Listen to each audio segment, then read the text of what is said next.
വരാനിരിക്കുന്ന പാർലമെന്റ് തെരഞ്ഞെടുപ്പിൽ ഇന്ത്യ രാജ്യത്തെ ജനാധിപത്യ മതേതര വിശ്വാസികളെ സംബന്ധിച്ചിടത്തോളം ഏറെ നിർണായകമായ ഒന്നാണ്. നമ്മുടെ രാജ്യത്തിൻ്റെ അടിസ്ഥാന സാമൂഹിക ഘടനയിൽ കാര്യമായ മാറ്റം വരുത്തുന്ന ഗവൺമെൻറ്റാണ് കഴിഞ്ഞ 10 വർഷക്കാലമായി നമ്മുടെ രാജ്യം ഭരിച്ചുകൊണ്ടിരിക്കുന്നത്.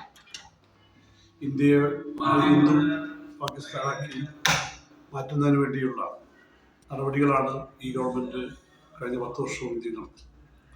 നമ്മുടെ രാജ്യത്തിൻ്റെ ഭരണഘടനയെ പുല്ലുപോലെ അവഗണിച്ചുകൊണ്ട് മതേതര ജനാധിപത്യ മൂല്യങ്ങളെല്ലാം തകർത്ത് ഫെഡറൽ സംവിധാനം അട്ടിമറിച്ച് ഈ രാജ്യം ഒരു ഏകാധിപത്യ വർഗീയ രാജ്യമായി മാറ്റുന്ന നടപടികളുമായി പോകുന്ന BJP ഗവൺമെൻറ്റിനെ എന്ത് വില കൊടുത്തും പരാജയപ്പെടുത്തുക എന്നുള്ളതാണ് ഇടതുപക്ഷ മുന്നണിയെ സംബന്ധിച്ച് ഏറ്റവും പ്രധാനപ്പെട്ട കാര്യം. ഇന്ത്യ മുന്നണി ആ രീതിയിൽ വലിയ പ്രതീക്ഷയിലേക്ക് ഉയർന്നു വരികയാണ്. ആദ്യഘട്ടത്തിൽ ബീഹാർ മുഖ്യമന്ത്രി ഉൾപ്പെടെയുള്ള ആളുകൾ അതിന് നേതൃത്വം കൊടുത്തുകൊണ്ടാണ് മുന്നണി രൂപീകരിച്ചതെങ്കിലും ഇടക്കാലത്ത് ചില വ്യക്തിപരമായ താൽക്കാലിക നേട്ടങ്ങൾക്ക് വേണ്ടി അത്തരം ചില പാർട്ടികൾ ഈ മുന്നണിയിൽ നിന്ന് വഴിമാറിപ്പോയെങ്കിലും തെരഞ്ഞെടുപ്പ് അടുത്ത സന്ദർഭത്തിൽ വീണ്ടും ശക്തമായി ഇന്ത്യ മുന്നണി സംസ്ഥാനങ്ങളിൽ രൂപപ്പെട്ടു വരുന്നതിൻ്റെ തെരഞ്ഞെടുപ്പ് സഖ്യമായി മാറുന്നതിൻ്റെ കാഴ്ചയാണ് നമ്മൾ കാണുന്നത്. ഇന്നലെ ബീഹാറിലെ പാറ്റ്നയിൽ നടന്ന ഇന്ത്യ മുന്നണിയുടെ വമ്പിച്ച ബഹുജന റാലി അതിൻ്റെ തെരഞ്ഞെടുപ്പ് വിജയത്തിൻ്റെ പ്രഖ്യാപനമായി മാറും എന്നാണ് ഞങ്ങൾ കണക്കുകൂട്ടുന്നത്. തീർച്ചയായും ഇന്ത്യയിലൊരു മതേതര ജനാധിപത്യ ഗവൺമെൻറ് കൊണ്ടുവരുന്നതിന് വേണ്ടി ഈ പ്രതിപക്ഷ മതേതര ജനാധിപത്യ പാർട്ടികൾക്ക് സാധിക്കും എന്ന ഉറച്ച വിശ്വാസത്തോടുകൂടിയാണ് ഞങ്ങൾ ദേശീയ രാഷ്ട്രീയത്തിൽ ഈ തെരഞ്ഞെടുപ്പിൽ നേരിടുന്നത്. കേരളത്തിലാണെങ്കിൽ പ്രത്യേക സാഹചര്യം പ്രതിപക്ഷ ജനാധിപത്യ മുന്നണിയുടെ തുടർഭരണമാണ്.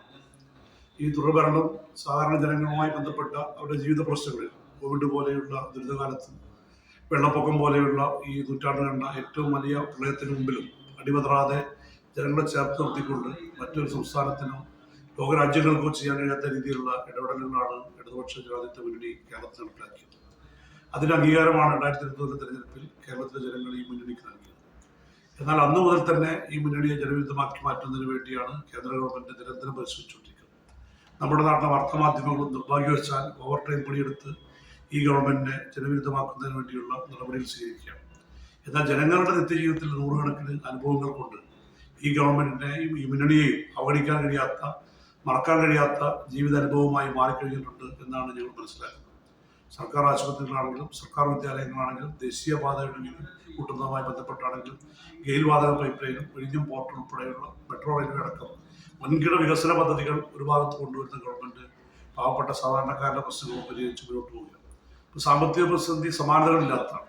ഇന്ത്യയിലെ സംസ്ഥാനങ്ങൾക്ക് എത്രയോ വർഷങ്ങളായി ജനസംഖ്യ അടിസ്ഥാനത്തിൽ നൽകുന്ന ആ മാനദണ്ഡമനുസരിച്ച് നൽകുന്ന സാമ്പത്തിക വീതം രാഷ്ട്രീയ പ്രേരിതമായ കാരണങ്ങൾ കൊണ്ട് ഈ ഗവൺമെൻറ് വെട്ടിക്കുറക്കുന്ന സാഹചര്യമാണ് നമ്മൾ കാണുന്നത്.